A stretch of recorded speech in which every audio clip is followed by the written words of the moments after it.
Durante a sessão da CPMI, que deveria investigar os atos do dia 8 de janeiro, mas estava achacando um ruralista que não teve qualquer participação nos fatos, o senador Isalci Lucas expôs o absurdo da narrativa de que teria havido uma tentativa de golpe.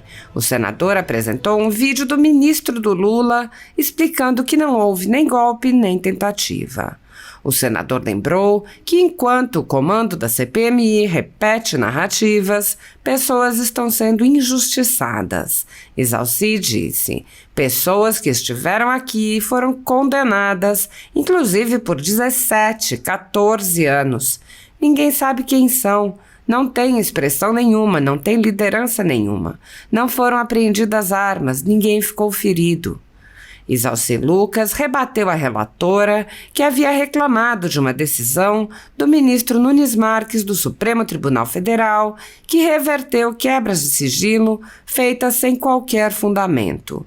O senador disse: eu ouvi aqui, no início dessa sessão, a relatora dizer aqui que o ministro Nunes Marques simplesmente acabou com o instrumento da CPMI, da CPI. Eu quero dizer que o que acabou não foi isso, porque o ministro tem toda a razão. O que aconteceu é que começaram a quebrar o sigilo de todo mundo. Ora, o ministro disse que não, que você não pode quebrar o sigilo fiscal, telefônico e bancário de todo mundo e ficar pescando, ficar buscando informações para acusar os depoentes que aqui vieram. E por isso que ele negou isso. O senador explicou: o que acabou realmente com a CPMI, em especial, foi exatamente quando a maioria da casa sequestrou realmente esse instrumento, que é muito importante, que é o instrumento da minoria. Ora, como é que vai funcionar qualquer CPI, CPMI, quando a maioria toma conta e todos os requerimentos são rejeitados, como aconteceu aqui diversas vezes? Isalci Lucas lembrou que a CPMI revelou que o governo recebeu com antecedência informações sobre as invasões e depredações, mas o general do Lula não as transmitiu e o governo não agiu para impedir os atos. Ele disse: e como é que pode alguém achar que o governo federal não poderia ter evitado isso? Foi omisso. Nós temos aí o Comando Militar do Planalto, a Polícia do Exército, que tem essa responsabilidade, a Força Nacional que estava do lado aqui. E tem filmes, não precisa nem de câmeras mais não. Mas o que desmoralizou essa CPMI é quando um senador da República, ex-governador e ministro da Justiça e da Segurança Pública se nega a entregar os documentos, as filmagens que o próprio Supremo disse que era para entregar, e não comparece. Ora, se não tem nada, ele vem aqui e diz a verdade. Agora é um desrespeito, um colega senador que conhece mais do que ninguém aqui, porque exerceu todos os cargos, simplesmente ignorar a decisão da maioria aqui, porque foi votado o requerimento de informações. Eu queria que ele viesse aqui, e não tivemos os votos. Aliás, sequer foi pautado esse requerimento do ministro Flávio Dino. O senador explicou a estratégia do comando da CPMI. Então, vem uma narrativa já pronta. E aí fica buscando subterfúgio, fica buscando convocar pessoas para tentar de qualquer forma subsidiar e dar consistência a um relatório que já está aqui demonstrado. O próprio governo, através do ministro da Justiça, do ministro da Defesa, que cuida realmente das Forças Armadas, disse aqui claramente: isso não é golpe. Não se faz golpe no domingo com esse número de pessoas. Nós já tivemos aqui, eu acompanhei vários movimentos aqui na Esplanada, com 300, 400, 1 milhão de pessoas, inclusive botando fogo no Ministério aqui das Relações Exteriores, no Ministério da Justiça, colocando fogo, quebrando tudo, e não aconteceu nada, como foi mostrado aqui. O senador lamentou os efeitos da atuação do comando da CPMI. Então, eu fico triste quando essas CPIs convocam aqui as pessoas como Vossa Senhoria, que geram emprego, que geram renda, que pagam seus impostos. E a gente sabe o que é isto, o que é ser empresário nesse país. E a gente fica fazendo movimento aqui para as pessoas participarem da política, porque quem não gosta vai ser governado por quem gosta. E aí as pessoas têm medo hoje até de se manifestar. O senador Isalci Lucas informou que apresentará um relatório separado, tendo em vista que a relatora vem mostrando que não busca a verdade e vai apenas apresentar sua narrativa, e fez um apelo para que a tomada da CPMI não se repita em outras comissões de inquérito. Ele disse: por isso que nós estamos fazendo um voto separado, exatamente para mostrar que, primeiro, esse relatório já tem desde o início já sua narrativa, que foi hoje muito clara aqui, explicada pelo ministro Múcio, não é? Eu acho que isso desmonta qualquer narrativa de golpe que aconteceu. Mas espero, presidente, que a gente, nas próximas CPMIs, não tenha de fato uma maioria comandando o processo, onde a gente sequer consegue aprovar os requerimentos de interesse da verdade. O que nós queremos é desvendar a verdade.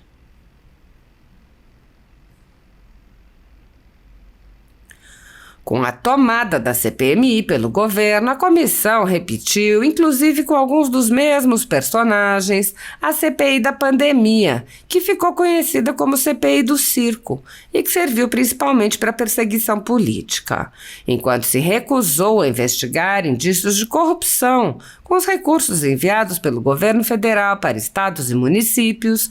A CPI da pandemia também não poupou esforços em humilhar pessoas e empresas que manifestaram apoio ao ex-presidente Jair Bolsonaro, além de quebrar sigilos sem qualquer fundamentação, vazar dados sigilosos para a velha imprensa e ameaçar pessoas de prisão. O procedimento é o mesmo observado em inquéritos conduzidos em cortes superiores.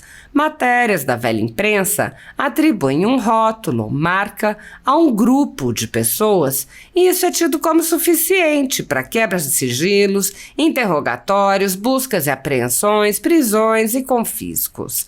Após promover uma devassa nas pessoas e empresas, no que é conhecido como Phishing Expedition, os dados são vazados para a velha imprensa, que então promove um assalto de reputações que dá causa a novas medidas abusivas. Conforme vários senadores já notaram, os procedimentos são comumente dirigidos aos veículos de imprensa independentes em evidente tentativa de eliminar a concorrência, controlar a informação e manipular a população brasileira. Em um inquérito administrativo no Tribunal Superior Eleitoral, seguindo esse tipo de procedimento, o ministro Luiz Felipe Salomão ordenou o confisco da renda de diversas pessoas, sites e canais conservadores, inclusive a Folha Política. A decisão recebeu elogios dos ministros Luiz Roberto Barroso, Alexandre de Moraes e Edson Fachin. A decisão não discrimina os conteúdos e atinge a totalidade da renda dos sites, com o objetivo de levar ao fechamento dos veículos por impossibilidade de gerar renda. Há mais de 27 meses, todos os nossos rendimentos são retidos sem qualquer base legal. Se você apoia o trabalho da Folha Política e pode ajudar a impedir o fechamento do jornal, doe qualquer valor à empresa Raposo Fernandes através do Pix, utilizando o QR Code que está visível na tela ou o código ajude@folhapolitica.org. Caso não utilize Pix, há a opção de transferência bancária para a conta da empresa Raposo Fernandes, disponível na descrição deste vídeo e no comentário fixado no topo. Há mais de 10 anos, a Folha Política vem mostrando os fatos da política brasileira e dando voz a pessoas que o cartel midiático quer calar. Pix ajude@folhapolitica.org. Assista. O senador Isalci Lucas. Presidente, que bom que a relatora voltou na minha fala. Obrigado, relatora.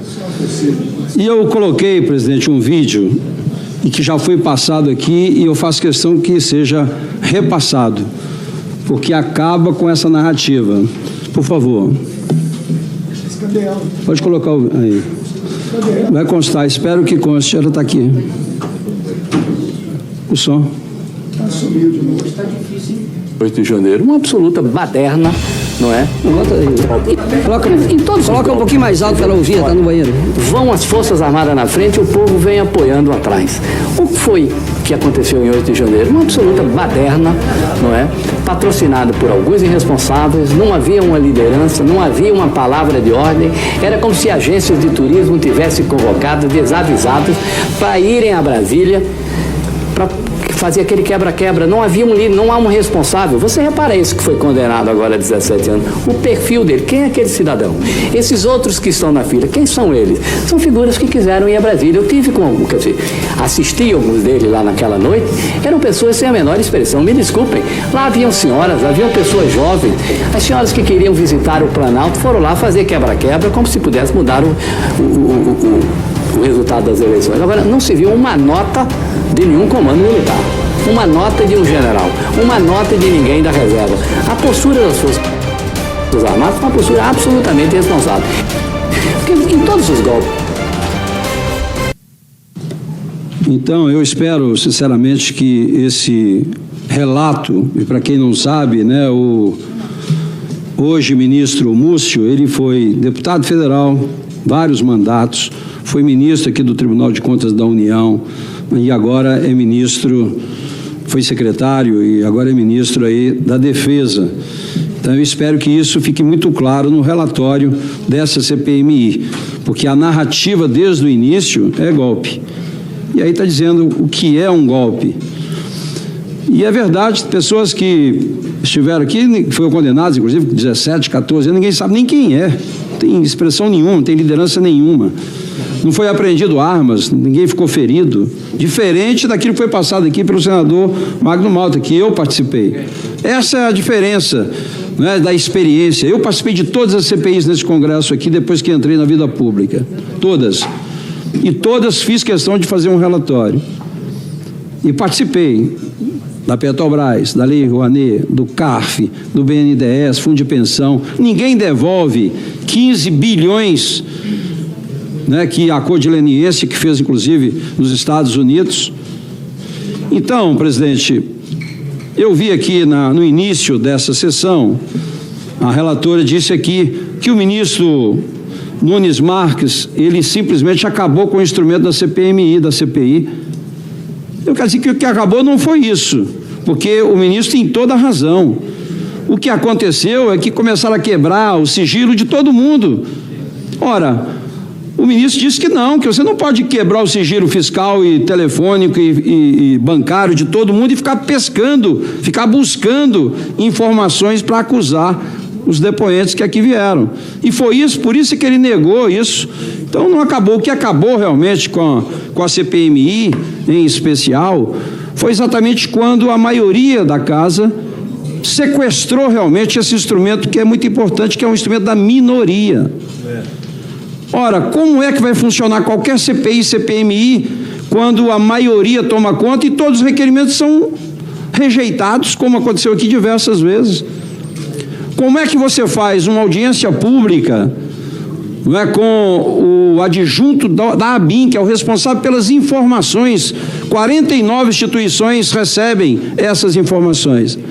E aí ele coloca um alerta desde sexta-feira, dia 7, né, dia 6, dia 7, dia 8. Inclusive, no dia 8, 8 horas da manhã, está aqui na quebra de sigilo, ele disponibilizou a quebra do sigilo. E na quebra de sigilo está lá ele falando com o G. Dias: olha, o pessoal vai para a Esplanada, vão quebrar os prédios públicos. O G. Dias responde para ele, 8 horas da manhã, no celular: vamos ter problema. E como é que pode alguém achar que o governo federal não poderia ter evitado isso? Foi omisso. Nós temos aí o Comando Militar do Planalto, a Polícia do Exército, né, que tem essa responsabilidade, a Força Nacional, que estava do lado ali. E tem filmes, não precisa nem de câmeras mais não, mas o que desmoralizou essa CPMI é quando o senador da República, ex-governador e ministro da Justiça e da Segurança Pública se nega a entregar os documentos, as filmagens que o próprio Supremo disse que era para entregar. E não se comparece. Ora, se não tem nada, ele vem aqui e diz a verdade. Agora, é um desrespeito, um colega senador, que conhece mais do que ninguém aqui, porque exerceu todos os cargos, simplesmente ignorar a decisão da maioria aqui, que foi votado o requerimento de informações. Eu queria que ele viesse aqui, e não tivemos os votos, evidentemente. Aliás, sequer foi pautado esse requerimento do ministro Flávio Dino. Então, vem uma narrativa já pronta, e aí fica buscando subterfúgio, fica buscando convocar pessoas para tentar, de qualquer forma, subsidiar e dar consistência a um relatório que já está aqui demonstrado. O próprio governo, através do ministro da Justiça, do ministro da Defesa, que cuida realmente das Forças Armadas, não é, disse aqui claramente: isso não é golpe. Não se faz golpe no domingo com esse número de pessoas. Nós já tivemos aqui, eu acompanhei vários movimentos aqui na Esplanada com 300, 400, 1 milhão de pessoas, inclusive botando fogo no Ministério aqui das Relações Exteriores, Ministério da Justiça, colocando fogo, quebrando tudo, e não aconteceu nada, como foi dito, foi mostrado aqui. Então, eu fico triste quando essas CPIs convocam aqui as pessoas como Vossa Senhoria, que gera emprego, que gera renda, que paga os seus impostos, e a gente sabe o que é isso, o que é ser empresário nesse país, e a gente fica fazendo um movimento aqui para as pessoas participarem da política, porque quem não gosta vai ser governado por quem gosta. E aí as pessoas têm medo hoje até de se manifestar. Eu participei dessas audiências públicas eu sou auditor. O que não é passível de auditoria não é confiável. Eu participei parte da auditoria lá, quando o Aécio perdeu a eleição nos últimos minutos. Eu participei disso. Essas audiências públicas que teve no Congresso Nacional, na Câmara, quando derrubamos o veto, que nós aprovamos o voto, a Dilma vetou, nós derrubamos o veto. E participei e fiz várias audiências públicas, presidindo, inclusive, essas questões. E agora não pode nem falar sobre isso. O TSE, ele normatiza, ele executa as eleições, ele fiscaliza e ele julga. Tudo é o TSE. Se nós não colocarmos um controle externo, algo que possa ser auditado completamente, livre de auditoria, e eu espero aqui que, talvez não seja nessa agora, porque não dá tempo, né? Poderia dar se tivesse interesse, mas é inadmissível você ainda ter mais eleições com um clima. Ninguém está criminalizando, culpando qualquer juiz, qualquer ministro, não. Hoje a inteligência artificial, né, que as pessoas às vezes nem todos conhecem, mas o hacker aqui, a única coisa que ele falou aqui que eu concordei é que ele disse o seguinte: desvendou um mistério aqui sobre código-fonte, que são milhões de linhas, mas ele disse: olha, o código-fonte é mais ou menos como fazer um bolo.